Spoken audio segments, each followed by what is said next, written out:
Hello दोस्तों, welcome in my channel pharma facts. दोस्तों, इस वीडियो में आज हम लोग बात करेंगे गॉट डिजीज़ के बारे में कि गॉट डिजीज़ क्या होता है, इसका क्या डिफिनेशन होता है, गॉट डिजीज़ कितने प्रकार की होती है, इसका क्या क्या सिम्टम होता है, इसमें कौन सा ड्रग चलाया जाता है और इसका ड्रग ऑफ चॉइस क्या है। इन सारी बातों का इस वीडियो में हम लोग विस्तारपूर्वक चर्चा करेंगे। आइए सबसे पहले जानते हैं गॉट डिजीज़ क्या होता है। गॉट डिजीज़ में जो होता है एक्चुअली यूरिक एसिड क्रिस्टल का डिपोजिशन हो जाता है जॉइंट में, और जिसके कारण जॉइंट में स्वेलिंग आ जाती है और पेन होने लगता है। आइए सबसे पहले जानते हैं उसके डिफिनेशन के बारे में कि गॉट जो है एक अर्थराइटिस का फॉर्म है जो कि काउज्ड होता है deposition of uric acid in joint and tissue. Uric acid का डिपोजिशन हो जाती है जॉइंट एंड टिश्यू में, जिसके कारण जॉइंट और टिश्यू में इन्फ्लामेशन और पेन होने लगती है। उसके बाद जानेंगे got is a metabolic disorder. Got जो है एक मेटाबॉलिक डिसऑर्डर है जो कि रिकरेंट अटैक के कारण एक्यूट इन्फ्लामेटरी अर्थराइटिस हो जाती है। Typically affecting the joint, generally ये अफेक्ट करती है जॉइंट को at the base of toe, big toe. Generally ये जॉइंट को अफेक्ट करती है और टो के बड़ी वाली टो को। Caused by elevated levels of uric acid, जिसमें क्या होती है elevated levels of uric acid की लेवल बढ़ जाती है इन द ब्लड में। Deposition of purate crystal in joint and other tissue. क्या हो जाता है डिपोजिशन ऑफ यूरेट क्रिस्टल का डिपोजिशन हो जाता है जॉइंट एंड अदर टिश्यू में। इसके बाद हम लोग जानेंगे टाइप्स के बारे में कि गॉट कितने तरह का होता है। गॉट मेनली दो तरह का होता है, primary got and secondary got. जो प्राइमरी गॉट जो होता है caused bye over production of uric acid के कारण होता है। प्राइमरी गॉट जो मेनली होता है over production of uric acid के कारण होता है और generally impaired excretion of uric acid, मतलब कि एक्सक्रेशन सही से नहीं हो पाता है यूरिक एसिड के कारण, जिससे कि प्राइमरी गॉट का उत्पन्न होता है।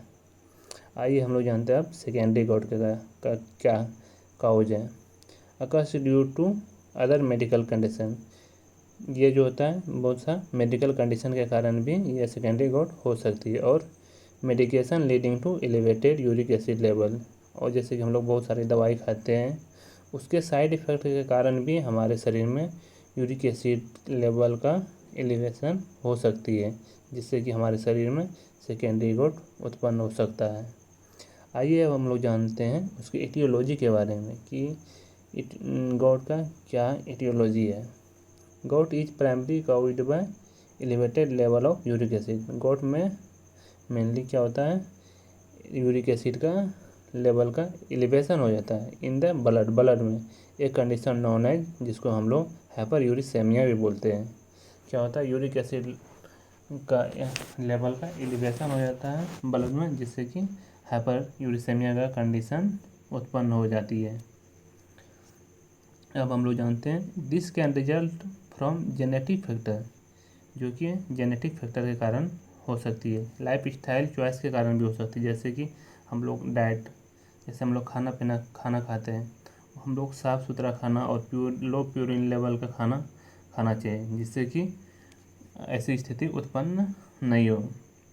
एंड अल्कोहल कंजप्शन, अल्कोहल का कंजम्पशन बहुत कम करना चाहिए, जिससे कि हमारे शरीर में गॉट की बीमारी उत्पन्न नहीं हो। एंड सर्टेन मेडिकल कंडीशन, और कुछ मेडिकल कंडीशन के कारण भी यूरिक एसिड का डिपोजिशन हमारे शरीर में हो जाती है।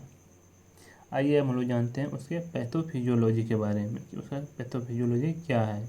Uric acid forms crystal in the joint. Uric acid जो है फॉर्म्स करता है क्रिस्टल का in the joint, triggering an inflammatory response, और क्या करता है ट्रिगरिंग करता है, और वो एक इन्फ्लामेटरी रिस्पॉन्स हमारे जॉइंट में पैदा करता है। अब हम लोग जानते हैं this crystal can accumulate in the joint, वो जो क्रिस्टल जो का फॉर्मेशन होता है वो मेनली एक्यूमुलेट होता है इन द ज्वाइंट, कॉजिंग क्या कहता है pain and swelling and redness, वो क्या कहता है पेन स्वेलिंग और रेडनेस को उत्पन्न करती है। आइए अब हम लोग जानते हैं उससे क्लिनिकल फीचर के बारे में कि गॉट का क्या क्या क्लिनिकल फीचर हो सकता है। सबसे पहला क्लिनिकल फीचर है सडन इंटेंस ज्वाइंट पेन, सबसे पहले होगा ज्वाइंट पेन का महसूस होने लगेगा। Swelling in the affected joint, और जो ज्वाइंट में अफेक्ट करेगा उस ज्वाइंट में स्वेलिंग आ जाएगी। Redness over the affected area, जिस एरिया को अफेक्ट करेगा उसके ऊपर में रेडनेस महसूस होने लगेगा। Warm and tenderness in the joint, warm and tenderness होने लगा इन द ज्वाइंट में। लिमिटेड ज्वाइंट मोबिलिटी, और ज्वाइंट का जो मोबिलिटी है वो घट जाती है। Recurrent attack of pain and inflammation, उसमें क्या होता है रिकरेंट अटैक होता है पेन एंड इन्फ्लामेशन का। Development of visible lumps around joint, और क्या होने लगता है डेवलपमेंट हो जाता है टॉफी का अराउंड द ज्वाइंट। कभी कभी क्या होती है fever and chills during acute episode में कभी कभी फीवर और ठंडा भी लगने लगता है पेशेंट को। आइए अब हम लोग आगे जानते हैं उसके नॉन फार्माकोलॉजिकल मैनेजमेंट के बारे में कि हम लोग विदाउट मेडिसिन के गॉट को कैसे मैनेजमेंट कर सकते हैं। उसका सबसे पहला उपाय है हम लोग हेल्थी डाइट खाएंगे, मतलब कि साफ़ सुथरा खाना खाएंगे जिसमें कि लो लेवल का लो इन प्यूरिन्स, मतलब कि प्यूरिन की मात्रा कम हो वैसा खाना खाएंगे। दूसरा उसका मैनेजमेंट है लिमिटेड अल्कोहल कंजप्शन, मतलब लिमिटेड मात्रा में हम लोग अल्कोहल का कंजप्शन करेंगे, ज़्यादा मात्रा में अल्कोहल का कंजप्शन नहीं करेंगे। एडिक्वेट हाइड्रेशन, मतलब ज़्यादा से ज़्यादा पानी पिएंगे जिससे कि यूरिक एसिड का एक्सक्रीशन ज़्यादा से ज़्यादा हो सके। वेट मैनेजमेंट का ध्यान रखेंगे जिससे कि हमारे शरीर का वज़न नहीं बढ़े। वेट मैनेजमेंट इसमें बहुत ही ज़्यादा महत्वपूर्ण नॉन फार्माकोलॉजिकल मैनेजमेंट है कि हम लोग हमेशा वेट पे ध्यान दें कि हमारा वेट बढ़े नहीं। एवॉइडिंग प्यूरिन रिच फूड को हम लोग अवॉइड करेंगे, such as red meat and organ meat, मतलब लाल मीट और ऑर्गेन मीट को हम लोग अवॉइड करेंगे। आइए अब हम लोग आगे जानते हैं उसके फार्माकोलॉजिकल मैनेजमेंट के बारे में कि हम लोग मेडिसिन से उसको कैसे मैनेजमेंट कर सकते हैं गॉट को। सबसे पहला मैनेजमेंट है उसका NSAID। NSAID का फुल फॉर्म होता है non steroidal anti inflammatory drugs. NSAID क्या करती है रिड्यूस पेन करती है एंड इन्फ्लामेशन, मतलब पेन और इन्फ्लामेशन को रिड्यूस करती है ड्यूरिंग गॉट अटैक, जब गॉट अटैक होता है। दूसरा उसका मैनेजमेंट है कॉल्चिसिन। कॉल्चिसिन क्या कहते हैं relieves pain and inflammation, pain और इन्फ्लामेशन को रिलीफ से करती है। तीसरा है कॉर्टिकोस्टेरॉइड। कॉर्टिकोस्टेरॉइड हम लोग लेते हैं use for acute got attack में, मतलब एक्यूट गॉट अटैक हो तो उस समय हम लोग कॉर्टिकोस्टेरॉइड का यूज करते हैं। चौथा मैनेजमेंट है जेंथिन ऑक्सीडेज इनहिबिटर, जिसका मेडिसिन है एलोप्यूरिनॉल एंड फेबोक्सोस्टेट। ये जो है सबसे मेन मैनेजमेंट है फार्माकोलॉजिकल। ये क्या करती है लोअर यूरिक एसिड लेवल को कम करता है। चौथा है यूरिकोसूरिक एजेंट्स, जिसका ड्रग है probenecid, help kidney excrete uric acid, क्या करती है किडनी एक्सक्रिएट यूरिक एसिड को करवाती है। आइए हम लोग जानते हैं उसका ड्रग ऑफ चॉइस क्या है। इसका जो गॉट का ड्रग ऑफ चॉइस है एलोप्यूरिनॉल।